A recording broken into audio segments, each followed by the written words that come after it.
बड़ा नाज था फिरौन को अपनी हुकूमत पर।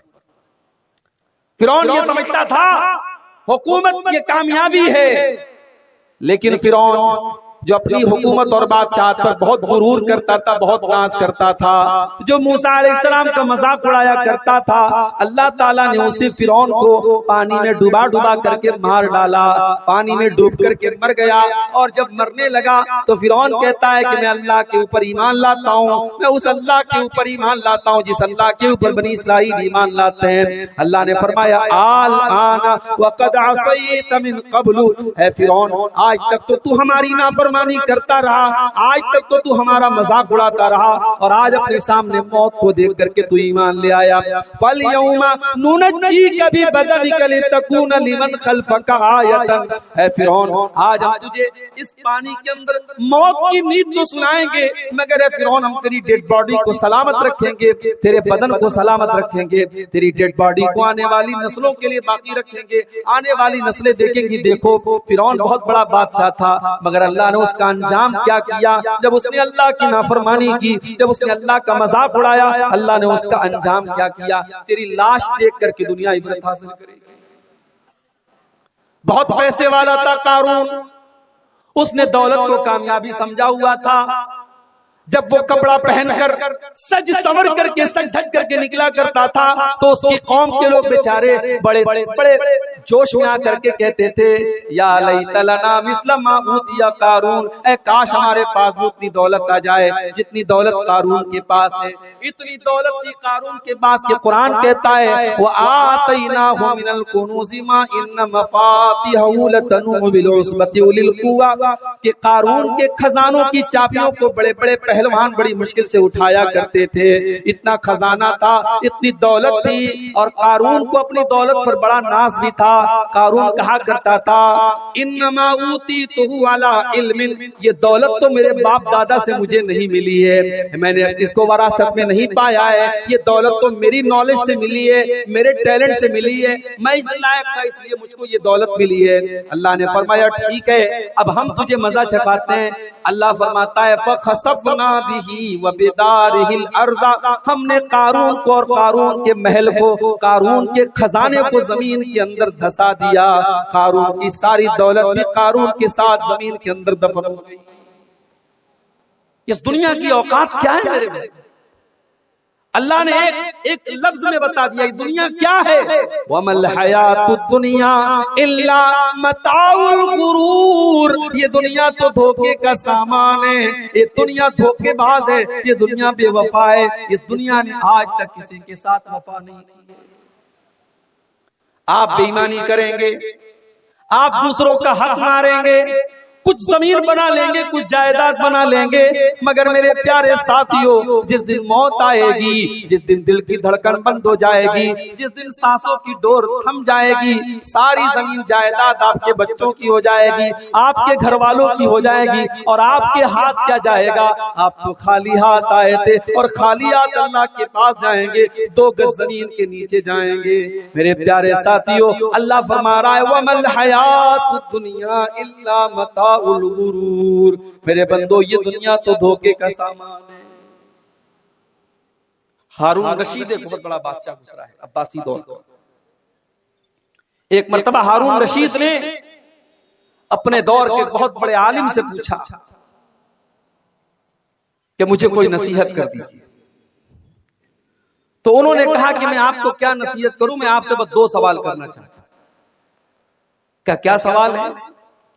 कहा मान लीजिए कि आप सफर पे निकले हैं, रेगिस्तान में आप सफर कर रहे हैं और बहुत जोर से आपको प्यास लगी है और दूर दूर तक पानी आपको नजर नहीं आ रहा, और प्यास इस कदर लगी हुई है कि पानी न मिला तो आप मर जाएंगे। इतने में आता है एक आदमी और उसके पास एक प्याला है और प्याले में 2 घूंट पानी है। वो कहता है बादशाह सलामत, ये 2 घूंट पानी मैं आपको दे सकता हूँ, शर्त ये है कि आप अपनी आधी हुकूमत मुझे दे दें, मैं ये 2 घूंट पानी आपको दे दूं। तो बादशाह सलामत आप ये बताइए कि आप क्या करेंगे, उसको हुकूमत दे देंगे या नहीं देंगे? बादशाह ने कहा अगर ऐसी बात है अगर मेरी जान खतरे में आ चुकी है, मैं इस कदर प्यासा हूं कि मुझे पानी न मिला तो मैं मर जाऊंगा, तो जान से बढ़ के क्या है, मैं आधी हुकूमत दे करके वो 2 घूंट पानी पी करके अपनी जान बचा लूंगा। फिर उस आलिम ने कहा, अच्छा एक बात बताइए, कुछ और आगे आप बढ़े।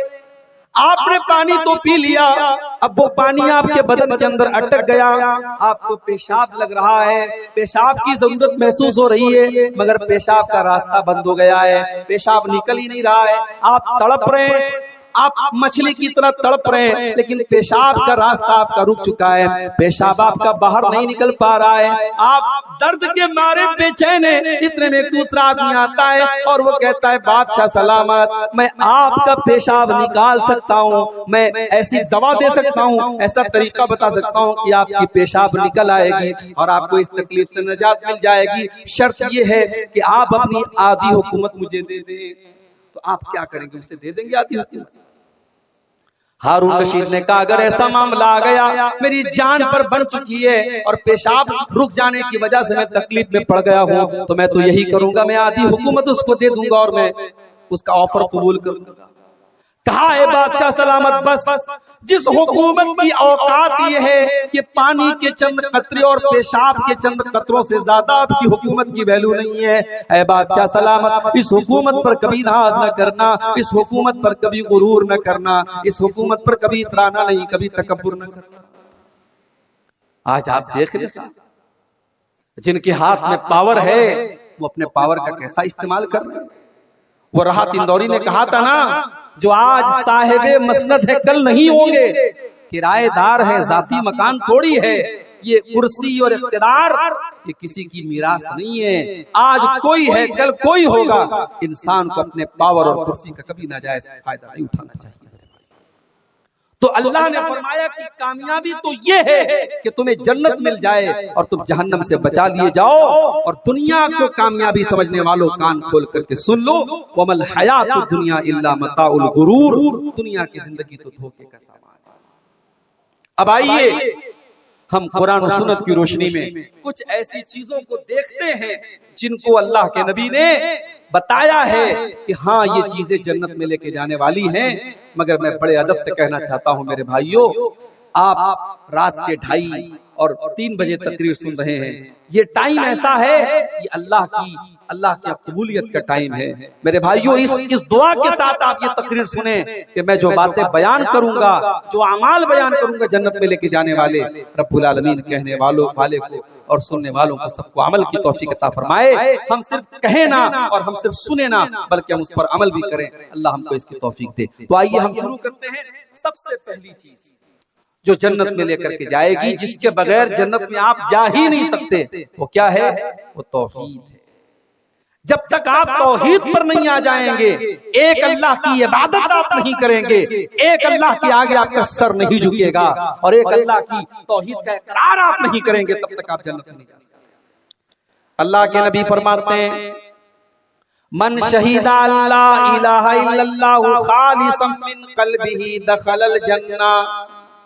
जो दिल की गहराई से ला इलाहा इल्लल्लाह का इकरार करेगा, जो दिल से ला इलाहा इल्लल्लाह पढ़ेगा, जो दिल से कलमे तौहीद का इकरार करेगा, जो दिल से हर तरीके के शिर्क को मिटा देगा, दखलल जन्ना, ऐसा इंसान जन्नत में दाखिल होगा। मगर आप क्या बोलेंगे? हमारे और आपके बीच में ऐसे लोग बैठे जो नमाज में आते तो कहते इय्याका नअबुदु व इय्याका नस्तईन, ऐ अल्लाह हम तेरी ही इबादत करते हैं और तुझ ही से मदद मांगते।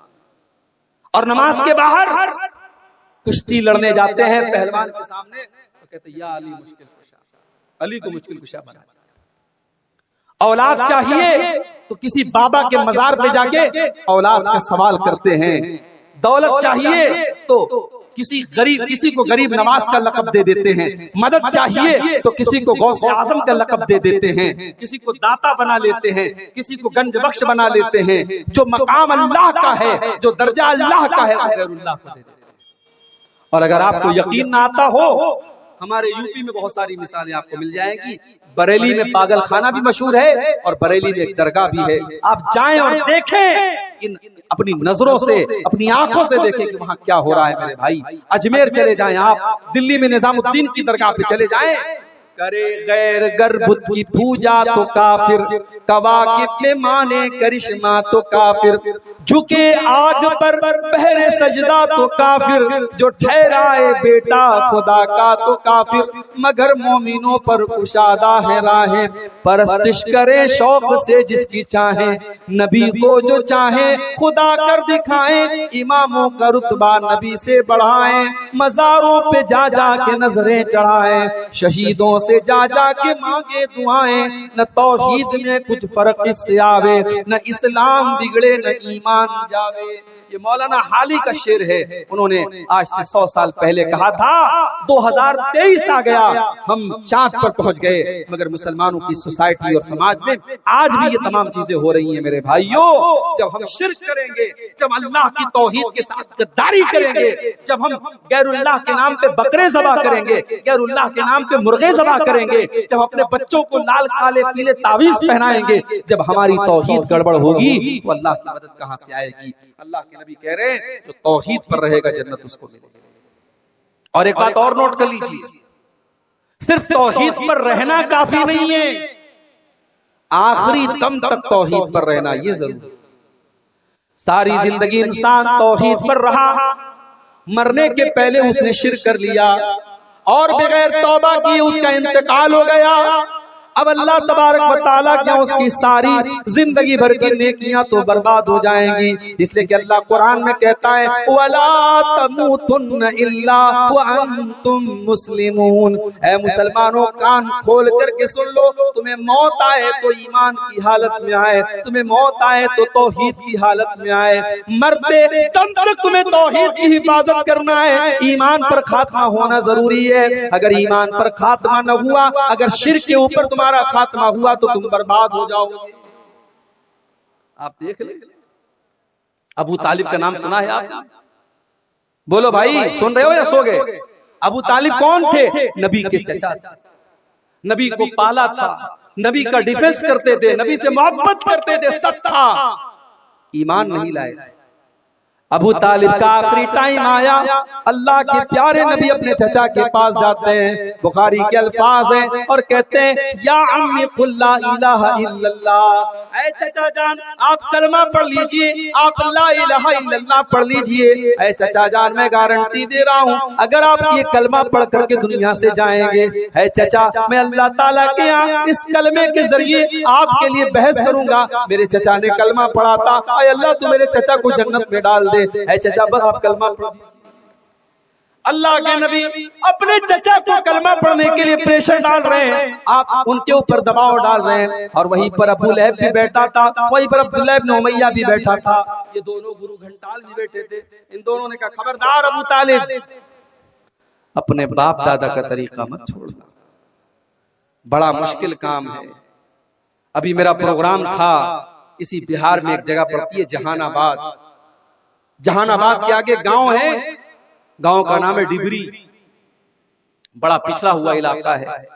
पिछले जुमा को मेरा प्रोग्राम था, गया वहां बेचारे 2-4 लड़के अहले हदीस, आपके इलाके में 100% लोग अहले हदीस हैं, आप अल्लाह का शुक्र अदा करें, वरना इसी हिंदुस्तान में नहीं इसी बिहार में कितने ऐसे गांव हैं मेरे भाई जहां 2 आदमी 4 आदमी अहले हदीस है बेचारे, वो अगर कहीं सीने पर हाथ बांधे तो उनको मारा जाता है, किसी मस्जिद में जाकर के वो आमीन जोर से बोलते उनको निकाल दिया जाता है।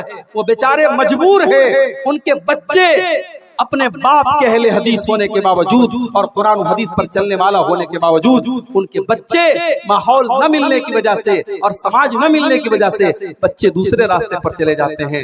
मेरे भाइयों, आपकी बिरादरी शेरशाबादी बिरादरी में आज अल्हम्दुलिल्लाह अगर 100% आप कुरान हदीस पर चलने वाले हैं, बहुत बड़ी नेमत है। इस नेमत पर आप अल्लाह का जितना शुक्र अदा करें। वो गांव, वहां 2-4 लोग बेचारे अहले हदीस और बाकी लोग सब वही पुराने बाप दादा के ढर्रे पे चले आए। मुहर्रम पर ताजिया निकल रहा है, रबीउल अव्वल में जुलूस निकल रहा है, मज़ारों पर सजदा भी हो रहा है, जिहालत फैली हुई है। मैंने वहां तकरीर की, तकरीर के बाद जब जाने लगा तो एक आदमी आया, बोला मौलाना आपकी बात बिल्कुल सही है, आपकी बात सारी बातें बिल्कुल सही हैं, मगर हमने बाप दादा को जो करते हुए देखा है उसे छोड़ना बहुत मुश्किल काम। बाप दादा जो करते चले आए उस काम को छोड़ना आसान काम नहीं है मेरे भाइयों, उसके लिए बड़ी हिम्मत की जरूरत है। अल्लाह के नबी अपने चचा को समझा रहे हैं और उधर से वो दोनों प्रेशर डाल रहे हैं कि अबू तालिब अपने बाप दादा का तरीका मत छोड़ो। बुखारी के अल्फाज हैं, अबू तालिब का इंतकाल हो गया, अबू तालिब को मौत आ गई और आखिरी टाइम अबू तालिब की जुबान पर यही लफ्ज था, अला मिल्लति अब्दुल मुत्तलिब, मैं अपने बाप अब्दुल मुत्तलिब के मजहब पर दुनिया से जा रहा हूँ। अबू तालिब कलमा नहीं पढ़ पाए, अबू तालिब तौहीद को कबूल नहीं कर पाए। नतीजा क्या निकला? अल्लाह के नबी फरमाते हैं मेरे चचा अबू तालिब को भी जहन्नम में डाला जाएगा। हाँ, उन्होंने मुझे पाला था, मेरी मदद की थी, मेरा डिफेंस किया था, उनके अजाब में कुछ हल्कापन किया जाएगा, उनके अजाब में कुछ कंसेशन किया जाएगा, उनके अजाब को कुछ घटा दिया जाएगा, मगर जहन्नम में मेरे चचा को भी डाला जाएगा। मेरे भाइयों, पता ये चला कि अल्लाह ताला के यहाँ ये नहीं देखा जाएगा आपका बाप कौन था, आपका चाचा कौन था, आपका भतीजा कौन था। अल्लाह ताला के आपकी तौहीद देखी जाएगी, अल्लाह ताला के आपका ईमान देखा जाएगा। इसीलिए अल्लाह के नबी फरमाते हैं मन बत्ता बिही अमलुहु लम युसरे बिही नसबुहु। अगर कोई इंसान अपने अमल में पीछे है और नसब में बहुत आगे है, बहुत ऊंचे खानदान का है, अल्लाह को इससे कोई मतलब नहीं है। आपका अमल कैसा है, आपका किरदार कैसा है और आपका अकीदा कैसा है, अल्लाह के यहाँ ये देखा जाएगा। तो पहली चीज जो हमें जन्नत में लेके जाने वाली है मेरे भाइयों, वो तौहीद है। इसीलिए अल्लाह के नबी फरमाते हैं मन कान आखिरो कलामिही ला इलाहा इल्लल्लाह दखलल जन्ना। मरने के पहले जो ला इलाहा इल्लल्लाह कह के गया है, जो तौहीद पर दुनिया से गया है, जो ला इलाहा इल्लल्लाह पर दुनिया से गया है, दखलल जन्ना, वो जन्नत में दाखिल होगा। ये पहली चीज। दूसरी चीज जन्नत में लेकर के जाने वाली दूसरी चीज क्या है? हजरत अबू हुरैरा कहते हैं, तिरमिज़ी की रिवायत है, हजरत अबू हुरैरा कहते हैं कि अल्लाह के रसूल से पूछा गया, आय अल्लाह के नबी अन अक्सर मा युदखिलुल जन्ना, सबसे ज्यादा जन्नत में कौन सी चीज लेकर के जाएगी? आपने फरमाया तक़वल्लाहि व हुस्नुल खुल्क़। आपने फरमाया दो चीजें सबसे ज्यादा जन्नत में लेके जाएंगी, एक अल्लाह का तक़वा और एक अच्छे अखलाक। और आज इन्हीं दोनों चीजों की बड़ी कमी है और हम अहले हदीसों में ज्यादा कमी है। शैतान हमारे अकीदे को कमजोर करने में शैतान बहुत मजबूर है। शैतान हमारे अकीदे को तो नहीं खराब कर पा रहा है, शैतान ने हमारे अखलाक को खराब कर दिया और शैतान ने हमारे तकवा को बर्बाद कर दिया।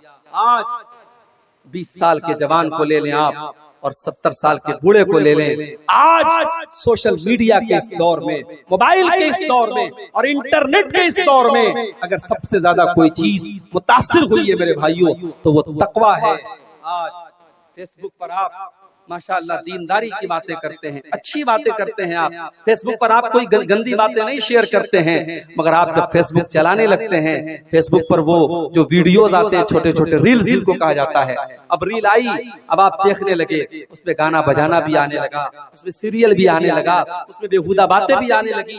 आलिम भी देख रहा है, जाहिल भी देख रहा है, 20 साल का नौजवान भी देख रहा है, 70 साल का बूढ़ा भी देख रहा है। मेरे भाइयों, आज अगर सबसे ज्यादा किसी चीज की कमी है तो अल्लाह के तकवा की कमी है और अल्लाह के डर की कमी है। आज अल्लाह के नबी की हदीस हमें बता रही है, ये दो चीजें अपने अंदर हम पैदा कर लें, बेहतरीन अखलाक अपने अंदर पैदा कर लें और तकवा पैदा कर लें। अखलाक का मामला भी हमारा बहुत कमजोर है। हमें से बहुत सारे लोग माशाअल्लाह नमाजी हैं, चेहरे पर दाढ़ी है, बहुत दुनिया के एतबार से परहेजगार हैं, मगर जब बोलते हैं, जब बात करते हैं तो ऐसा लगता है जैसे पत्थर मार रहे हैं। न बात करने की तमीज है, न बोलने की तमीज है, ना उनकी बीवी के साथ उनका किरदार अच्छा है, ना माँ के साथ सलूक अच्छा है, ना बाप के साथ सलूक अच्छा है। वो समझते हैं बस 5 टाइम के नमाजी हम बहुत बड़े मुत्तकी हो गए। नहीं मेरे भाई, आपका अखलाक कैसा है, आपका व्यवहार कैसा है, माँ के लिए आप कैसे हैं, बाप के लिए आप कैसे हैं, औलाद के लिए कैसे हैं, भाइयों के लिए कैसे हैं, पड़ोसियों के लिए कैसे हैं। अल्लाह के नबी फरमाते हैं कि कयामत के दिन अल्लाह के तराजू के ऊपर, मीज़ान के ऊपर सबसे भारी अगर कोई चीज होगी तो इंसान के बेहतरीन अखलाक होंगे। अखलाक से कीमती और अखलाक से वजनदार कोई चीज नहीं होगी। इसीलिए अल्लाह के नबी से जब पूछा गया कि दो चीजें जो सबसे ज्यादा जन्नत में लेके जाने वाली है वो क्या है, तो आपने फरमाया तक़वल्लाहि व हुस्नुल खुल्क़, एक अल्लाह ताला का डर और दूसरी चीज बेहतरीन अखलाक।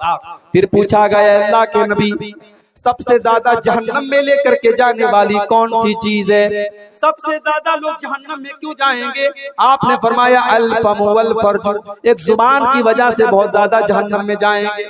जुबान से झूठ बोलेंगे, गीबत करेंगे, चुगली करेंगे, बहुतान लगाएंगे, जुबान की वजह से जहन्नम में ज्यादा जाएंगे। वल फर्जु, और शर्मगाह की वजह से भी ज्यादा जाएंगे। जिना करेंगे, बदकारी करेंगे, लवातत करेंगे, शर्मगाह से मुताल्लिक जितने गुनाह है वो गुनाह भी इंसान को जहन्नम में लेकर के जाएंगे।